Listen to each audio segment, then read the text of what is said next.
Hey there, friends. I'm Dr. Nicole Maholi, and today we're diving into a topic close to our hearts: how to enjoy your coffee without jumping on the blood sugar roller coaster. For many of us, our morning cup of coffee is more than just something we drink. It's a soul-soothing ritual. So I wanted to share ways to make that morning ritual something that nourishes your physical health as much as it does your spirit. So grab your favorite mug and let's do this thing. Hey friends, welcome back to the Natural Diabetes Reversal channel. I'm Dr. Nicole Maholi. If you haven't already, make sure to hit the subscribe button and ring the notification bell so you never miss out on the latest insights and tips. First up, let's talk about caffeine. A lot of people drink coffee partially because of the little energy boost that caffeine provides, but there's something important to be aware of when it comes to caffeine's impact on blood sugar.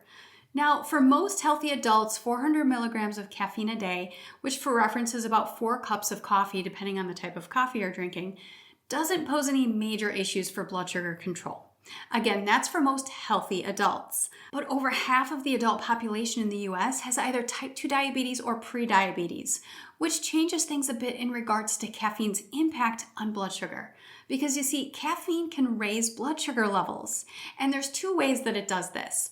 Number 1, caffeine causes an increase in a stress hormone called cortisol, and cortisol raises blood sugar levels. And then the second way it can increase blood sugar is by decreasing insulin sensitivity, which said another way is increasing insulin resistance, which means that it's making insulin less effective at getting glucose into your cells. And that results in higher blood sugar levels. So for people that have blood sugar regulation issues, like insulin resistance, prediabetes, or diabetes, caffeine can make it more difficult to keep blood sugar levels stable and can even result in blood sugar spikes. But don't worry, that doesn't mean you have to give up your beloved coffee, and I'll get to more on that in a minute. But first, I want to address something that you coffee drinkers will love, which is that research shows that long-term consumption of coffee may reduce the risk of type 2 diabetes. Studies show that coffee improves liver function, decreasing the risk for fatty liver disease, which I talked about in other videos. Better mitochondrial function, and your mitochondria are the little factories in your cells that make cellular energy.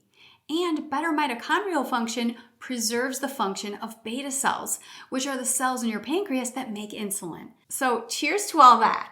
But the evidence also shows that decaf coffee shows similar health benefits as regular coffee, so it may not be the caffeine that's responsible for these benefits. Coffee is actually high in polyphenols, chlorogenic acid, and other antioxidants and compounds that may be responsible for these health benefits. So here's a tip. Consider reducing the amount of caffeine you're consuming. One way to lower your caffeine while still getting to enjoy your coffee is to switch to decaf, or a type of coffee with lower levels of caffeine. You could, of course, also just reduce the number of cups of coffee you drink each day. But people with blood sugar regulation issues might consider trying a Swiss water decaffeinated coffee. Swiss water decaffeination is just a method for decaffeinating coffee that uses only water to remove up to 99.9% of the caffeine in coffee. So you're still getting to enjoy the taste and ritual of coffee without caffeine impacting your blood sugar. For the past year or so, I've been drinking a brand of coffee called Purity Coffee, which I'm absolutely loving. I have no affiliations with them. I just love their coffee because it's organic and it's free of pesticides, mold, and mycotoxins.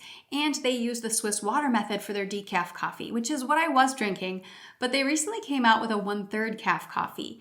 And my husband likes to have a little caffeine, so it's a good compromise. And for you, it might be a good way to ease into reducing your caffeine intake a bit. Now, here's a buzzkill: pesticides.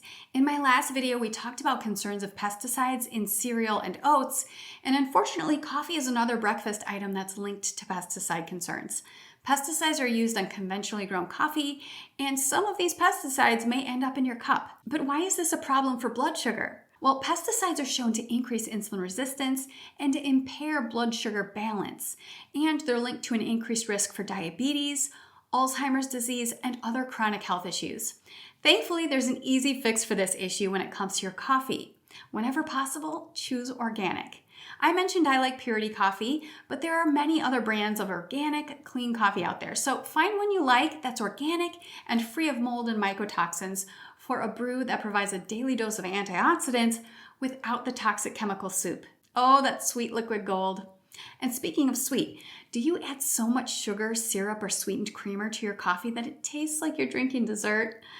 What you put in your coffee makes a big difference in how it affects your blood sugar levels. Sweetening your coffee might seem innocent, but it can send your blood sugar levels soaring and set the stage for uncontrolled blood sugar for the rest of the day. Instead of these damaging sugar bombs, consider alternatives like cinnamon, pure vanilla extract, or more natural sweeteners that don't impact blood sugar levels like stevia or monk fruit extract. So you get that perfect touch of sweet without the blood sugar spike. Instead of sweetened creamers, consider using coconut cream or full-fat canned coconut milk, and then use monk fruit or stevia for the sweetness. If you want more information on the 3 healthy sugar alternatives that I like that don't spike blood sugar, I'll link below to an article that I wrote giving you some healthier options. Timing matters. When you have your cup of coffee can make a difference in how your blood sugar responds to it. Raise your hand if the first thing you do in the morning is head immediately for the coffee. We've all seen those "but first coffee" memes, right? And most of us can probably relate to them. But the problem with immediately reaching for that cup of soul-soothing goodness is that if you're going full diesel, meaning you're doing fully caffeinated coffee, we've talked about how caffeine can raise blood sugar levels and make your cells more resistant to insulin. Then if you add any sugar bombs to that cup, now you really have a recipe for a big high blood sugar situation. So how can you time your coffee right to prevent these spikes?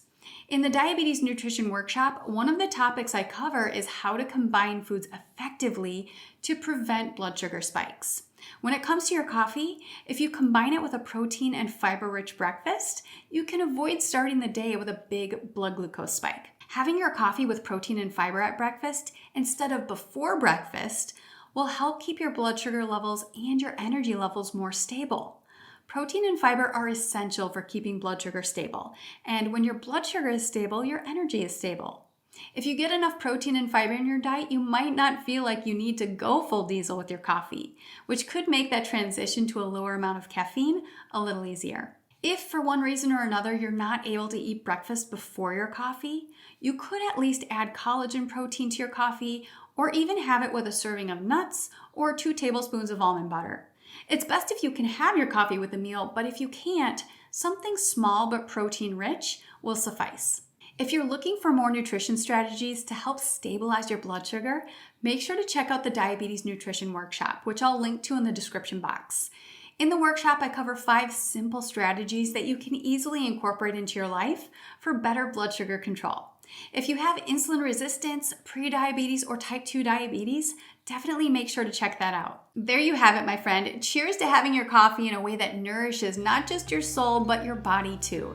If you found these tips helpful, hit that thumbs up button, make sure to subscribe to my channel, and share this video with your fellow coffee-loving friends. See you next time.